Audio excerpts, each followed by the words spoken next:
Get a chair, grab a seat, or we'll sweep you off your feet.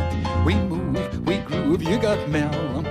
Ease your legs, rest a while, all you gotta do is smile. We're swell, can't you tell, you got Mel. When the show begins, you better hold on real tight, or before you know it, you'll be high as a kite. Take a break, settle down, we're the only show in town. SRO, don't you know, you got Mel. Give it up, don't think twice, we're a hurricane on ice. What the hell, give a yell, ring your bell, show and tell. Mademoiselle, give a smell, you got Mel. You've got Mel.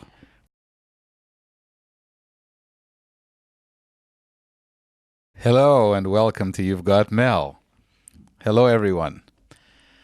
You've Got Mel. Well, what is it? It's a program where we interview amazing people that have taken their dreams to all kinds of interesting places. And today we have a dreamer in our Ulpan. We're going to have the interview in English so that it can be broadcast far and wide. And You've Got Mel is broadcast every Saturday at 3 p.m. And Adi Ben Ezra, our technician, how can you find the program? Well, you can find it online, 1062fm.co.il. That's right. And you can listen to this on 106.2 FM. We used to be 106.4. We did indeed. But now 106.2 FM. Excellent. Saturday at 3 p.m. And Facebook, if you're on Facebook. Yes, our course. fan page, You've Got Mel. Mm-hmm. And you can follow us on Twitter, Mel Rosenberg. Yeah, that's true. Okay. And our special guest in the Ulpan today is Reuven Marko. Hi, Reuven. Shalom, shalom. Nice meeting you today. Pleasure meeting you too. And our producer is also here, Bar Tsuri. Say hello, Bar. Hello. Okay, he doesn't have a microphone. We're a little afraid of what he might say. Sometimes he's a little off color. So, Reuven, welcome to the show. You've Got Mel. Tell us what is on your virtual business card. Wow, it's always where to begin. But let's look at a typical day of what I do today, so it gives an idea. What did you do today, Reuven Marko? Exactly.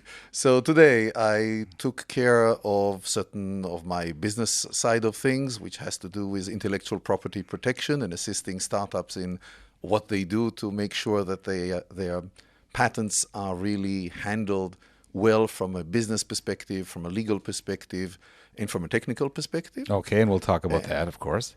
And I had to get ready for Sukkot because there are prayers that have to happen just Wednesday evening and then Thursday morning and on and on and on, all the way to Simchat Torah. So there's a lot of activity on my plate these days. And we have a wedding. Well, hold on a second. So you're a cantor. It's my hobby, yeah. Yes. One of my hobbies. And you're going to sing for us soon. Oh, no. Absolutely. Yes. And another hobby of yours is making children. Yeah, I have 6 kids. Mm-hmm.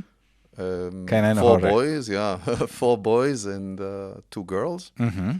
And the eldest, Ophir, is going to get married just in early November. Mazel tov. Thank you. My daughter Asif just got married last night to Ro'i. Mazel tov to you too. Which explains why I have this amazing baritone voice. And the beautiful roses. Yes, we're giving out roses today with rose smells. And so what else do you do? So you're a cantor, you protect intellectual property, you help startupistim, you raise a big family. Yes, and I am very active in the reform movement in Israel, trying to... Reform Judaism, we should say. Reform Judaism, yeah. Promoting a lot of tolerance in the understanding of Judaism, in the practicing of Judaism, learning how to accept people of different ways of practicing Judaism. Yes, I agree with you. I can't stand people who aren't tolerant. Would you agree with me? People who aren't tolerant. So, but you have to be tolerant to be, to not stand. Ah, you do? So get stuck with that. Okay. So what is going on? Why is there no tolerance? Well, I think we always get a problem of the extremists. Most people are actually tolerant and will accept you for whoever you are. And we tolerate people like that. Yeah. And I look even at my family. We have our Reform synagogue in Netanya called Netanya.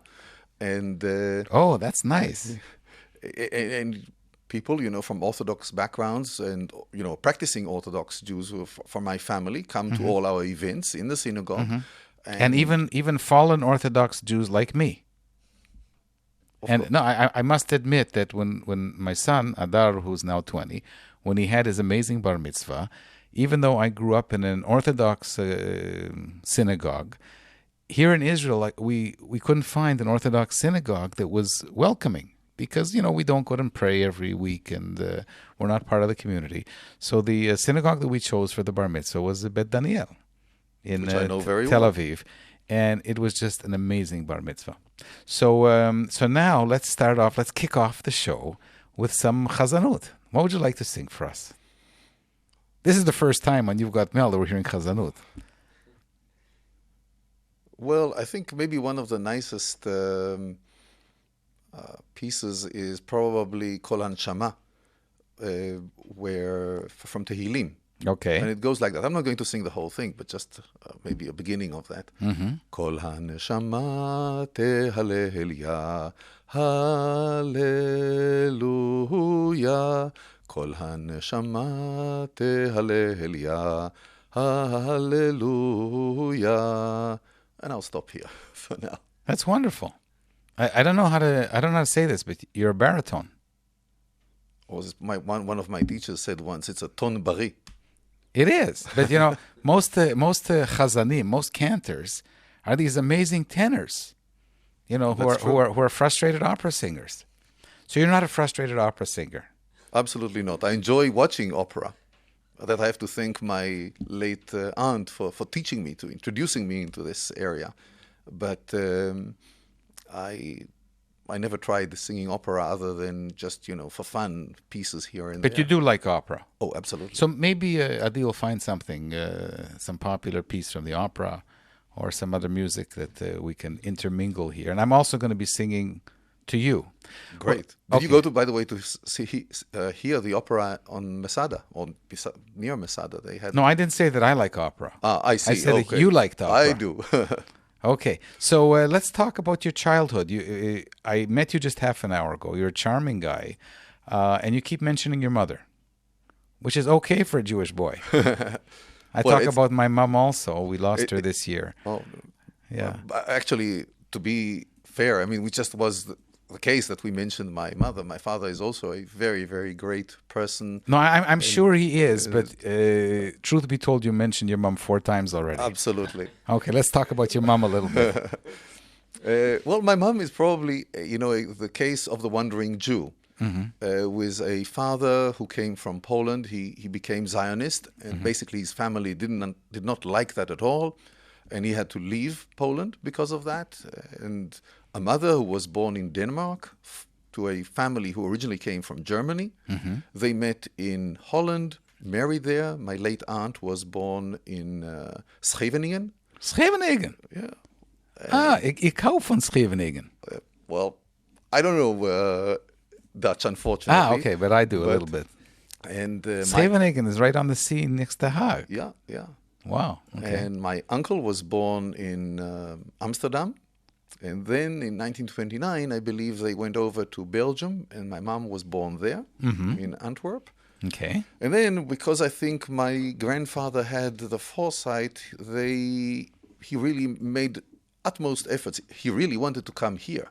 But his wife, my grandmother, did not want to hear of that because she thought Israel was a very, very unsafe place for Jews.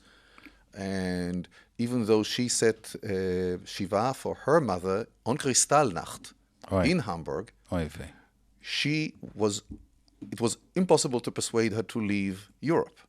To come to Palestine. Yeah. But eventually he made sure that they all went to England on time, and they spent all the war there. And that's why we speak English at home, because my father comes from Czechoslovakia, at the time Czechoslovakia, the part of which is now Slovakia, and they were there for generations. And his story about the World War is probably a whole program by itself. Okay, in 2 words. But they were actually able to survive under false documents. The original family name was not Marko. Originally, family name was Milder. Okay. but they got forged papers that allowed them to survive until December 44, living in Bratislava all that time. Wow. But then they were captured, and those 4 or 5 months that they went through in concentration camps, the death marches, and that is just an amazing story. Anyone who wants to listen to that, my father was recorded for the Spielberg Accords. They kind of, in Yad Vashem, and Yitzhak Marko, and 4.5 hours of recordings. Amazing. But it's an amazing, when you think to go through So, all of that. And they met in Israel. So your dad went through the war. Yes. Well, both of them went through the war, but very differently. Okay, and your mom in England. Yes, In London. So she was bombed actually by the Absolutely. by the German rockets. Absolutely. But very, very lucky. Wow. Very lucky. And how did they get to Palestine? My father came in 1949, the moment they could make it, and my other grandfather decided they had to make Aliyah. I mean, he was a Zionist, and in 1951 they made the final arrangements and came over to Israel, and they died here. My grandparents. Wow. My parents, thank God. And where do your alive parents live? In Netanya, also. Shiubrim. Yeah. Okay, next time we'll have them on the show. Yeah, So, a fun couple. And you were born in? Also in Netanya, 1956. That's okay. You don't have to mention it, but if you did already, it's okay. It's a statistical fact. Okay, we don't ask people their age unless they're beautiful women, so it's okay. How old are you, Adi? I'm not a beautiful woman. You absolutely are. Well, I can't tell you. I'm sorry. You see what I mean? It's dangerous to go there. Are we going to hear some music? Well, you asked for something that reminds you of an opera. Mm-hmm. Okay, I thought you were going to go for opera. I hope, yeah, actually, opera is more my thing than opera. Okay. But I found something from Carmen, if you want to hear it. Wow. Let's do this. Good choice. Absolutely.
L'étreinte des sistres tentées avec un éclat métallique, et sur cette étrange musique, les dinguerillas se lever. Tambour de basse calaient leur train, et les guitares forcenées, grinçaient sous des mains obstinées, et mes chansons, et mes refrains. Okay, so for those of us who are opera lovers and not opera lovers, what were we listening to, Reuven? You got off on this. Yeah, well, this is it's a famous piece, and it's so beautiful, especially the part that we heard at the end of towards the end before we went off of that. Opera is very exciting. I think probably for us, maybe the more popular thing would be to elect something from Verdi, maybe the March of the Hebrew Slaves, which is, I think, also very, very famous. Can you hum a few bars? Wow. Ta ta ti la la la ta ra di da da dam ti la la la la di da da dam ti da da dam. Yaffe. Beautiful. Okay, so after you mentioned your mother all these times, and you grew up in Netanya. Yes. Okay, even though your father's amazing, but you keep mentioning your mother. And somebody sent you to learn classical guitar. What's going on? Who plays classical guitar in Netanya? Why didn't you study violin or piano like normal kids? Well, I left that for my youngest son. He came to us one day and said, I want to study the violin. I know he was 10 years old, and we said, okay, 10 years old is a little late to study the violin, so forget it. He comes back 2 or 3 weeks later and says, well, I see you are not doing your work here. I have checked. You need to talk to this person, and this is going to be my teacher, and we have the meeting the next day at this and this time, and I want you to be there. So that's how he studied to start. The 10-year-old. Yeah, the 10-year-old. Okay, For myself, it was like music was part of what we did in the family. I mean, my father loves to sing. My mother is very knowledgeable about music, but has no voice to speak of. Yes. Like music was, we listened to music, and then it was like part of the education, I guess, at that time. You studied music. But you have a very middle German view of music that I noticed. I mean, I just met you, but this thing about not being good enough. What's the business? Oh, it's a You matter stopped of playing because you told me you played classical guitar and you realized you weren't good enough. Correct, because classical guitar requires really a lot of practicing. You need to spend the time. I used to spend like 2-3 hours in practicing. Then I found also a lot of other interests. The reform movement. I was chairperson of the student organization in the Technion. But when you were a young teenager. No, I did it while I was a teenager. Up to the time I joined the military service, I played all the time. Classical guitar. Classical guitar, yeah. Did it help you chercher la femme? Not at all. Did you invite the young women up to come hear you playing your Segovia? Not at all. Uh-huh. Well, Segovia, you see, that is the problem, because we had Segovia at that time, and John Williams, and Julian Bream, and all these guys who were playing and really we have now modern people who also play very, very well. And you listen to them, and you understand what you need to do still to get even, remotely close to these kinds of guys. Okay, look, So I mean... I did different things. The reason that I'm asking you these questions is because I had the same thing happen to me in my life. In 1982, I went to see Oscar Peterson and Ella Fitzgerald perform with my wife in Boston. And Oscar Peterson, I went right up to the stage because I could not believe that anybody could actually play. I thought they were dubbing him when they recorded. And he had these huge hands, like two of my hands on either side. And he was really playing. Oscar Peterson really played the way he recorded. And humming too while he played. And for that reason, for about 2 decades, I did not touch the piano. So what is this thing? Is this a Jewish thing? Do you suffer from this too, Adi? Is that the reason you did not become a professional ballet dancer? Actually, I do. And I do suffer from this in piano.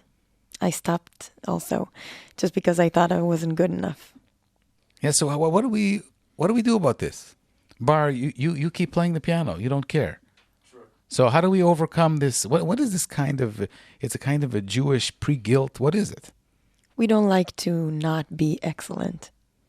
That's a good point. We don't... That's our ego, of course. We don't love to do something that we're not the best in it. Mm-hmm. That's my theory. That's your take? Yeah. Well, how about stuff that we do because we just love doing it? I mean, what is the best? I don't know.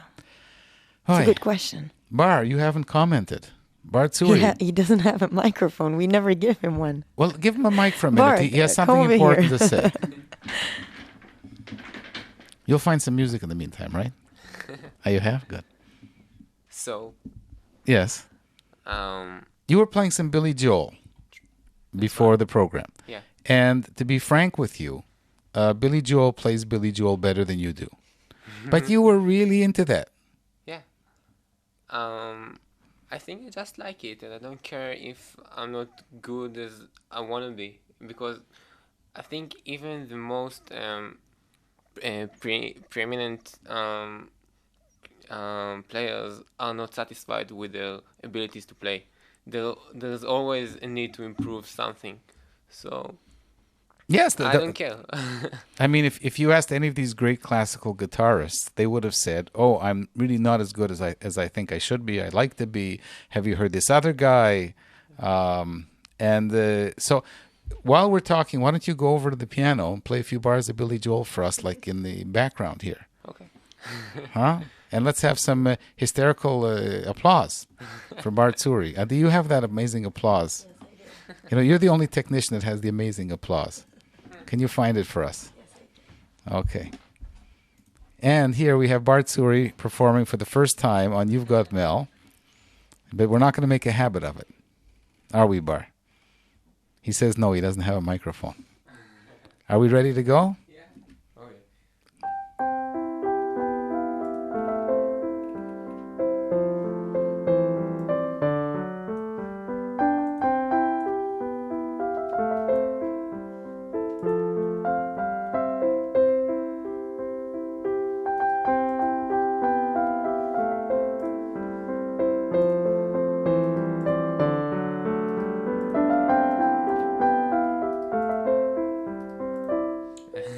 Okay. Beautiful. It's okay. It's all right. Yeah. You see, it's fine to make mistakes on You've Got Mel. Absolutely. Okay. So, I mean, I think that this is a general problem of people who are afraid just to get up and sing and improvise and be in the moment. And I suffer from this too. So I'm not like, just because I can get up and perform in front of 1 million people does not mean that I don't suffer from this syndrome. Let's find a name for the syndrome. The I'm not perfect syndrome. Maybe people will laugh at me. What was that show that you went to? When was that? What was the show that made you stop playing? Oscar Peterson. Oscar Peterson syndrome. Yes. The Oscar Peterson syndrome. Okay. Absolutely. Absolutely. So now I've gone back to piano. In a few minutes, I'm going to play for you. But basically, the thing about going to synagogue is what you remember as a child, right? And for me, going to synagogue, I'm a child in Beth Shalom Synagogue, Rabbi Eckstein. I'm sitting there with my dad, and we're talking too much. And we had an amazing cantor who had fled Europe. His name was Chazan Gertler. No recordings, and only my memory. He was an amazing cantor, and the favorite piece for me was Etz Chaim Hi. Etz Chaim Hi is when you're bringing back the scrolls. Back into the ark. Back into the ark. And you're going to sing this for me, and I might get tears in my eyes. Etz Chaim Hi למחזיקים בה ותומכיה מאושר. Can I sing with you? Of course. דרכיה דרכי נועם וכל נתיבותיה שלום. השיבנו אדוני אליך ונשובה חדש ידנו כקדם חדש ימינו כקדם.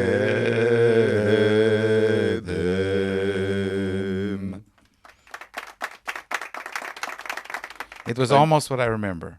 And you can still have your Ashkenazi accent in there. Yeah, absolutely. Nesivo Iseha. And then, but then Chazan Gertler would do an improv. Like he would Darchei Noam Nesivo Iseha, right? Shalom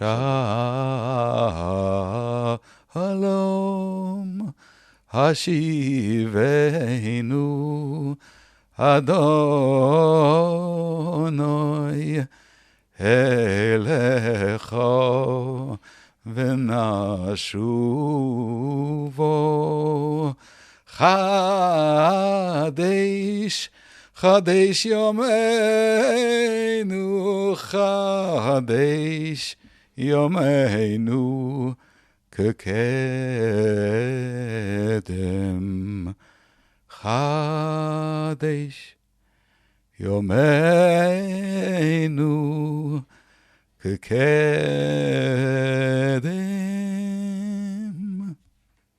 Yeah. Thank you.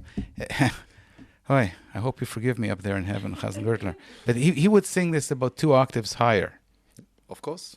And the thing, when you're in a synagogue and the tenor is singing, like even Kol Nidre, right? No men, right, who have any testosterone in their system can sing in these octaves. Absolutely not. That's why I also, for our synagogue, I kind of wrote or use a different tune for Kol Nidre, not the classical Kol Nidre, which was written for a tenor. Absolutely. But of course, but it's impossible to A castrata to sing. tenor. Yeah. So I usually, because you sing Kol Nidre 3 times, you repeat it. So I do first those 2 that I have the tune for. Okay. And then we use the classical tune. And I try to make it. It's never easy. Yeah. And you said something that's very interesting, and I also agree. When you have a role in the synagogue, and you're a cantor or a rabbi, or you have some role, because when I was a kid, I used to lead junior congregation, the time passes in a wink. You don't feel that you're fasting. Absolutely. It's like some kind of, you're on a great mission. By the way, the tunes that I love really are not the Ashkenazic tunes. I usually try to bring into the synagogue all the Sephardic tunes. Yes. Because they tend to be much happier tunes. They're serious tunes, but are much happier. They don't have that, let's say, crying voice of any one of the prayers that you'll take. The Sephardic tunes are, you take El Nora Alila, which is also one of the beautiful songs of Yom Kippur, and you take the Ashkenazi melody or the... Sing us a little Sephardi. It's okay. El Nora Alila, El Nora Alila, Hamtze lanu mechila, Bishat Neila, El Nora Alila, and so on and so forth. So, but these songs, these have quarter notes. Oh, yeah. And it's hard for us Ashkenazim, the Vusvusim, to get the quarter notes right. I'm just sharing that with you. I never managed to get the quarter notes right, because you always think that you're like, how do you say mezayef in English? You're off tune. You always think that you're off tune when you're singing the Sephardi. But I'm like a lost soul, because I don't go to synagogue every week or something. And you've kept the religion. Try to. Okay, and so now I want to take you to your other being, and we'll come back to religion. You are also a high-tech individual. That's correct. Okay, and what do you do? Bar told me that you do amazing things. You help young people with their startups. You take almost no equity. Is this some kind of tikkun? What's going on here? No, I think it's the right thing to do. I think if somebody comes with a good idea, it is not a matter of you taking everything to yourself, or because you have more experience, you take more than you really deserve in the right scheme of things, what would be just. And it has everything to do with Judaism. Okay. It is because it's a just religion. It always talks about things that need to be just. Everything else, all the prayers and that is very nice. Okay, for me, Judaism is I just did it. No, that's a different kind of just. Yeah. You're looking at me. Okay. Yeah. Justice. Tzedek Tildov. Exactly. All the time to make sure. So even in business, you have to make sure that you are doing your things in an equitable way, in a way that you can eventually come and say, I'm proud of what I did because I helped people. I was helped by them as well, which is okay. I always say Judaism lives with the fact that there are poor people and rich people. And both have a fair share in society. You have to have both. And it says that, that poorness is not going to vanish. It's going to be there forever. People are going to be poor. Of course. But there is a responsibility as you become more and more well-to-do to make sure that you also have a significant responsibility to society. Not just an occasional, okay, I pay my taxes. Well, that's a given. You have to do more than that. So you are a tent person, if we go to the tent protests. In some cases, yes, maybe not all over not in a total agreement, but yes, I think we need to go to a society which is more compassionate, which is more understanding, more giving opportunities, where a society where everybody takes a fair share of the burden of taking a society from where it is today to where it has to be tomorrow, a working society. It's Okay, so important things. so it's very important for startup people to know where to find you. So Reuven Marko, and you're probably on LinkedIn. Yeah, I'm on LinkedIn. I think if you just put my name in Google, you probably And you will help find people, it. and you don't get paid for it. Oh, we do get paid for it. Bart told me you don't get paid for it. Well, it depends on the type of arrangement that we have, because it depends on the specific construct. But eventually, we get paid for things that we do. No, but it's on a contingency. Absolutely, it's all our business concept talks about making sure that we work for successes and with clients who are satisfied with what we do. People sometimes look at me when I say that. How come? Is it possible at all to run a business where you let your client decide if you have met the goals, and if they decide so, to make payment? Yes. And let me tell you, it works. Okay, so we have no bad debt for Okay. now over a decade. Okay, so but Reuven, people pay you based on their success. When do they judge their success? When they've raised the first round, It depends. startup money, angel money. It depends on the specific structure that we have. Some companies, it's just certain milestones that are met, that are objective milestones, the use of materials that we prepare. So if there's a youngster who's starting out, can he say, I will give you your hourly wage when I bring in my first investment? We don't work on hourly wages, actually. I didn't think you do. Yeah, we have milestones which are much better defined, because hourly rates are problematic usually. So we always use a milestone base where the milestones are very, very well defined. They are known up front, and then it's the responsibility of our client to make the decision if we met the milestone or not. Okay, but they pay you out of money that they raise. Absolutely. And sometimes you take a 1% An equity. There's a formula on how that is done, so there's no surprises. Okay, there as but you've had several exits? Yes, 11. Okay, 11 successful exits. Correct. Out of how many? Probably 80 different companies.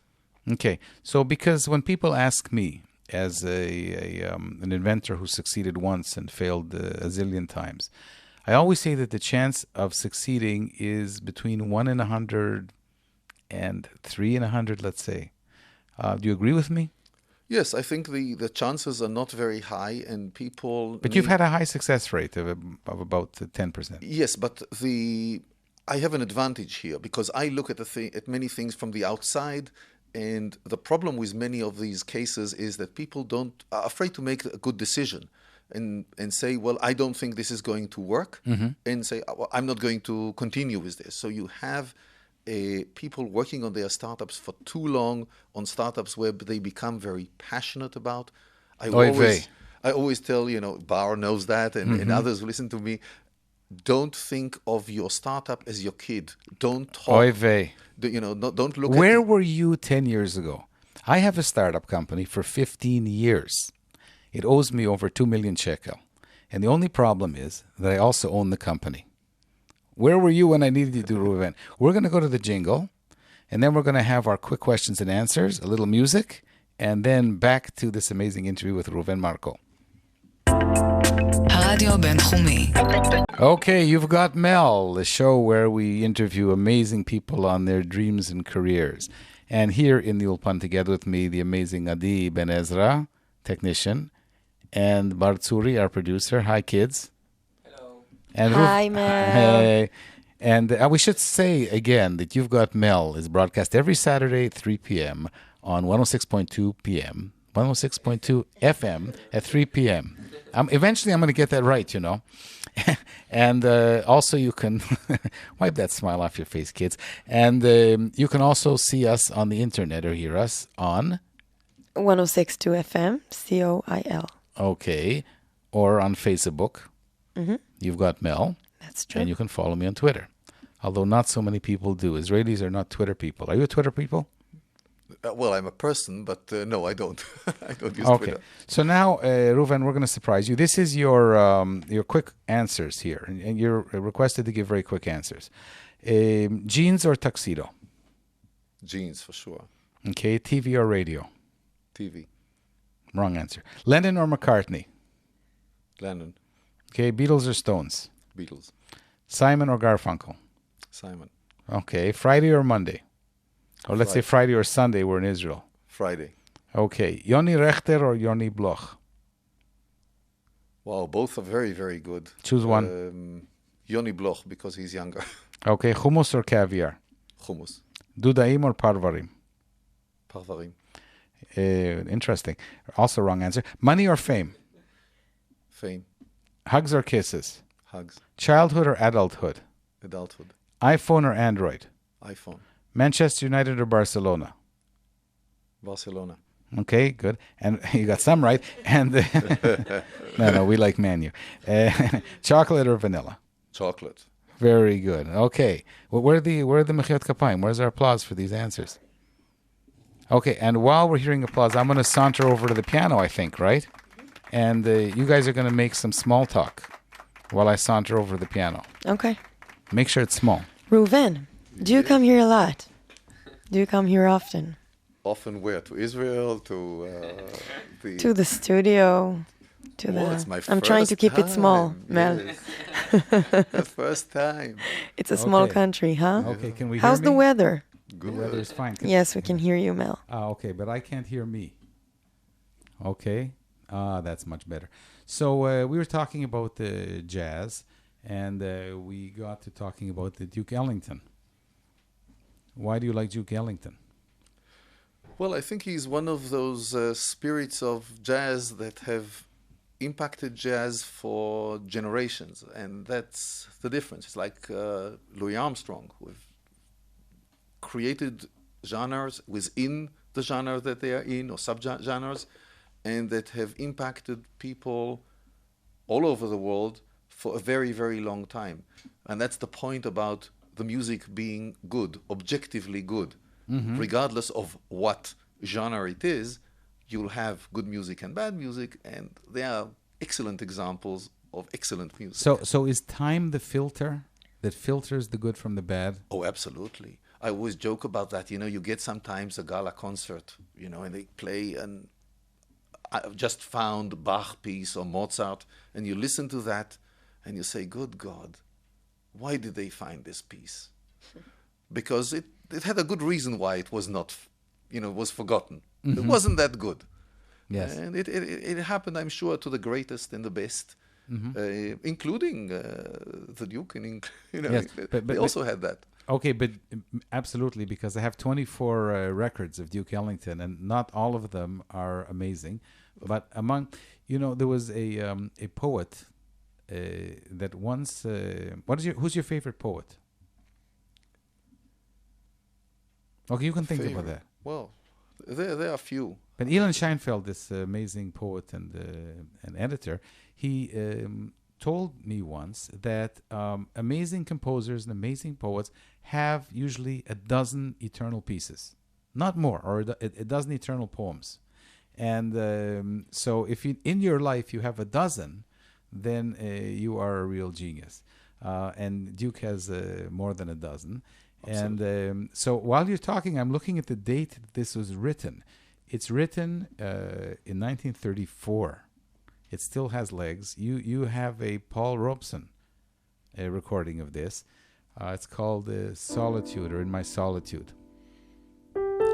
In my solitude, you haunt me with a reverie of days gone by. In my solitude, you taunt me with memory that never die. I sit in my chair I'm filled with despair. There's no one could be so sad. With gloom everywhere, I sit and I stare. I know I'll soon go mad. In my solitude, I'm praying, dear Lord above, send back my love.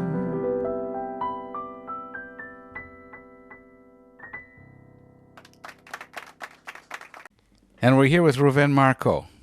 And we've mentioned Paul Robeson before. Yes. And of course, one of the things I think one has to also mention here with respect of Paul Robeson is the movement of the civil rights in the United States of America. And he was, I mean, he didn't participate there because he died before, but it was, I believe, also one of the catalysts in the modern era, I mean, modern 20th century era, of the need to make this significant change. And he was able to enter, of course, main stage. He was very famous. And I think he opened some doors and people started to understand the loss of taking out certain portions of society just because of all kinds of things. Well, you know, they have a different Duke Ellington himself absolutely couldn't play in many places. Absolutely. And I think they've done a great job. I mean, people like himself, of course, Martin Luther King, which unforgettable. Okay, but how about the Jewish boys that staked their? Absolutely, Jews were part of that movement. But we have to mention now, and I'm going to mention it anyway. People like Asa Joelson, who was Al Jolson, who was the singing father of Bing Crosby and probably many others. Probably the greatest singer of the 20th century. We don't have many recordings of his. Maybe you can find something. Al Jolson. And he stuck up for civil rights, and Benny Goodman and many others. But the point I wanted to make, Reuven, is that many of the famous jazz musicians, songwriters, including Joelson, including Harry Arlen, who wrote the Somewhere Over the Rainbow and many others, these were sons of rabbis and chazonim and cantors. Jazz is a kind of chazanut, isn't it? It sure is. It's a prayer. It's not. It is soul music. It is soul music. So you know the nigun, the tune that we sing on the Yamim Noraim, on the how do you say in English Yamim Noraim? The High Holy Days. The High Holy Days. It is actually the days of awe, Yamim Noraim. Okay. Ya da da da dee da dum. Where does this come from? Good question. I don't know. It goes over generations and generations, I guess. It's just like it's a song that lost its words, and everybody sings it. You sing it and you connect it usually to various places during the service. Cantors were always putting it, improv. Different, Yeah. Again, for Yom Kippur, I think one of my favorites on the Ashkenazic tunes is Avinu Malkeinu. Which I think is a very, connects your soul with all the very best requests that you can make for people who have suffered a lot over generations. Avinu Malkeinu Chatanu Lefanecha. Yes. Go for it. Sing Avinu Malkeinu. Avinu Malkeinu, Avinu Malkeinu, Avinu Malkeinu, Chaneinu Vaneinu, Ki ein banu maasim, Aseh imanu, Tzedaka v'chesed, Aseh imanu, Tzedaka v'chesed, V'hoshienu. Beautiful. It's a beautiful tune and always very moving in a synagogue. Do any of these tunes do it for you, Adi? Actually, the Yom Kippur songs are the most exciting for me. and for bar too. He's nodding. He doesn't have a microphone. Actually, He because should have I'm, a yes button or something. as you can see, we're on the radio, but as Yeah. you guys can see, I'm Sephardic. So we do 40 days of slichot before Yom Kippur, which means I hear these songs so much that it symbolizes for me this time of the year. Would you like to sing a... No. But I can play one of these songs if you want. Yes, I also, because my wife is her parents are from Iraq, and Like mine. yes, my I'm- wife, Ahuva, also. her Yes, so parents are we from listen Iraq. to a lot of Sephardi Nigunim. nigunim in Bet Knesset. But again, you're always drawn back to your childhood. And what can I do? My childhood is with ya da da da dee da dum, dee da da da dee da da dum. I once asked a religious person, a friend of mine, what would happen if you took this amazing nigun and you jazzed it up? What would happen? Would this be sacrilege, Reuven? No, I think it can be very beautiful. Go for it. Should I? Yeah, absolutely. Together with you. Well, I don't know. I am not a very great improviser, but Okay, let's do it. Anyway, so I asked this. I usually practice a lot on what I do. I asked a religious Jew, and he said it's not sacrilege to sing music from the heart. So Shirat ha'asabim. that's right. So I'm going to now draw you a little bit out of your comfort zone. Okay, and we're going to jazz it up a bit. You ready? Let's try. Start. When- This tune? Yes. Ta-ra-la-la-la-la-la. Ta-ra-la-la-la-la-la. Ta-ra-la-la-la-la. Ti-ta-ra-la-la-la. Ti-ta-ra-ra-la-la-dam. La-la-la-la-ram. Okay, but if we're going to jazz it up, it will go deem, ba-doom, doo, dee, dee, doo, doom, ba-dum, boom, dee, ba-doo, doo, dee, da, dee, ba-doo, ba-doo, doom, bum, dum,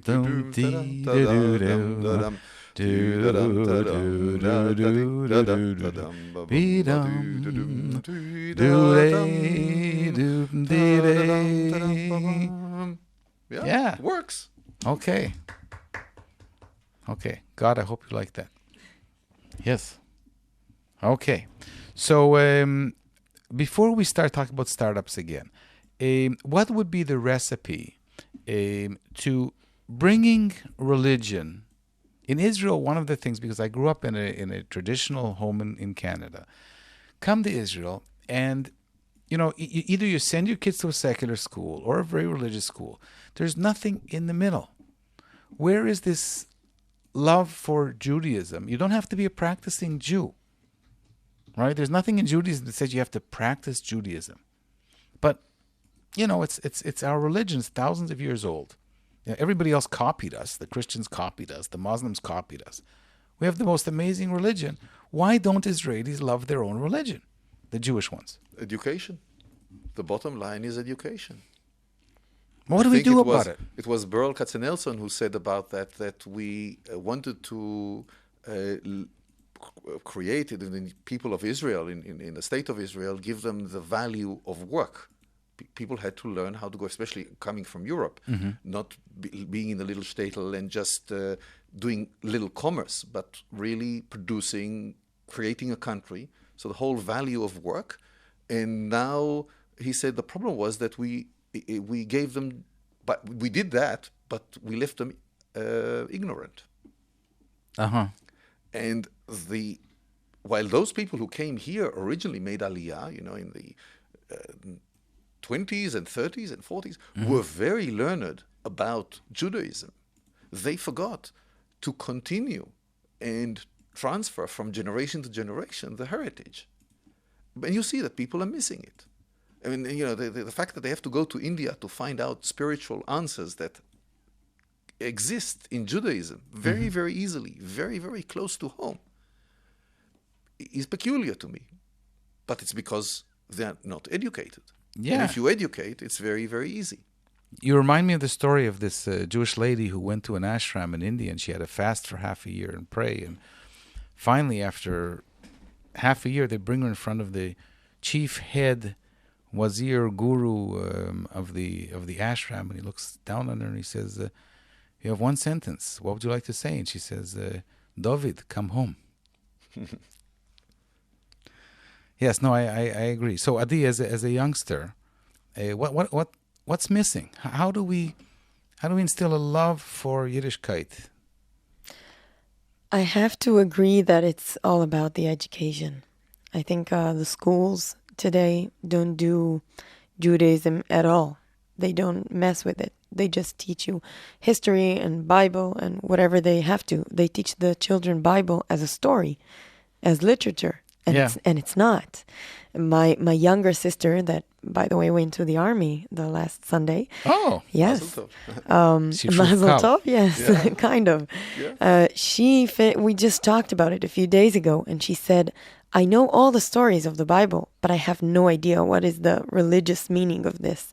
And I found the Judaism, surprisingly, in the army. After, I don't know, 12 years in the education system, that I had no idea about anything, I learned everything in the army when I met religious people. yes, And we chanted here before, Etz Chaim Hila Machazikim Ba, that's right. and people forget. They don't hold Hold it. it. They don't hold to it. Reuven, the stories, we talked about this over the weekend with my brother flew in for the wedding from Toronto, and he also davens in Toronto, and my sister Miriam, who lives here. When you go back and you read the stories about Jacob and Isaac and Abraham and Joseph, do you actually believe they happened? I don't think that's really important if they happened or not. I think the importance here is, first of all, that there is a good story. Amazing stories. an The amazing stories story. are amazing. But I think one of the things is, and one has to understand them, none of them are described as a saint. They are people. They have beliefs, they have good traits, and they have also Some of them have good treats also. good Yeah. traits, yeah. And they also have defects, deficiencies. Yes. They are not perfect people. You go all the way. We're finishing now reading Sefer Dvarim, and the death of Moses, who cannot go into the land of Israel. And why doesn't he go into the land of Israel? Because of his imperfection. He wouldn't pray to a rock to get water out of the rock. He bashed and on the rock. Yeah, and he gets punished, which is because a trivial thing in a sense. Yes. But he felt uncomfortable with that, and one can understand that. As a person, one can feel for the man. The stories are thousands and thousands of years old, and they're so human. So I think that I agree with you. Let's we have just a couple more minutes. We've had so much fun. Let's talk about the startup istim, the startup nation. Yes. You meet with a lot of them. Yes. So, but there's a dichotomy in what you said, because if you're not passionate about your startup, you're doomed to fail. You have to be passionate about it. And you said, no, it's not good to be passionate about it. So what do you teach your students? I said I didn't say not to be passionate. Absolutely be passionate. Don't fall in love. Wow. There's a totally different thing. Okay. When you fall in love, there's you don't you allow a lot of deficiencies to just go by your side. Look at your life partner. I mean, there are things, I love my wife, and there are things that I don't like about what she does, but I love her. So It might be mutual too. I'm sure. I'm sure. I probably have much more defects than she has, and Men usually yeah. do.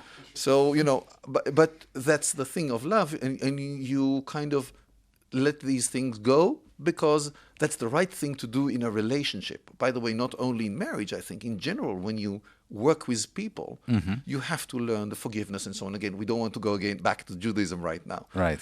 When you have a startup, the number one aim is to make a financial gain.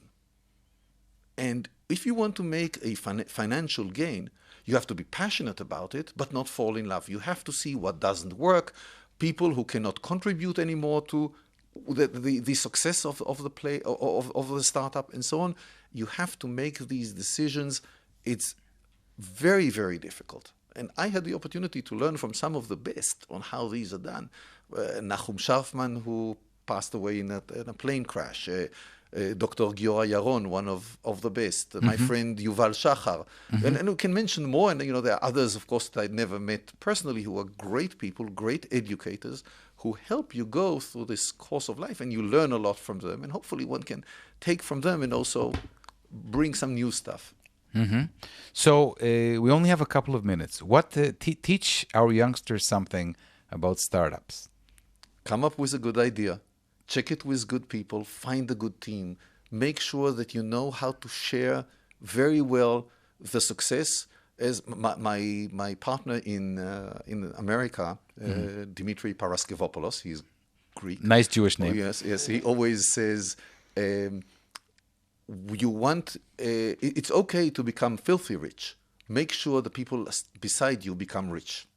Okay. So that's part of the thing, is to know also how to share correctly, so that people who really deserve things get it. And by building a team and a team spirit, you are more likely to be successful than trying to keep everything for yourself. Okay. Again, 100% of nothing, you're better off with... Yes, but Reuven, wonderful. I'm learning a lot. 97 to 99% of the people in startups are doomed to come away with nothing. Correct. So what do you tell them? Make fast decisions. Let me explain that. Okay. A normal, you have to be fast here. Yeah, a normal successful startup will take about 4 years to be successful, let's say on the average. If you wait for every startup for the full 4 years, you can make your calculation yourself. You'll get only 20 chances, let's say, at best in life, because it's 80 years. If you can reduce those unsuccessful cases, make them half a year, make them 3 months, 1 year, you have the chance to make more cycles, and you increase your chances of being successful. So select wisely. Make quick decisions. Don't wait too much. Wow. We're going to have to say goodbye to Reuven Marko in a couple of minutes. Is there anything that you jettisoned that you had to release in your life other than classical guitar? Oh, it happens all the time. One of I think the interesting things was I thought of, becoming a CEO of a company. And then I saw, the work of some of my great friends, as I mentioned, Giora or Yuval. And I understood, or Dani Biran, I understood this is not going to work. I'm not the right person to be a CEO of a startup company or a big company. It just doesn't work. Okay. You have to know your deficiencies and give it up. If towards my 60th birthday I decide to launch another startup, you're going to be the second person that I call. The first, of course, is going to be my psychologist. Anyway, you've got Mel. We've had Reuven Marko. Thank you for the most wonderful hour talking about religion, startups, and everything in between. Thank you very much.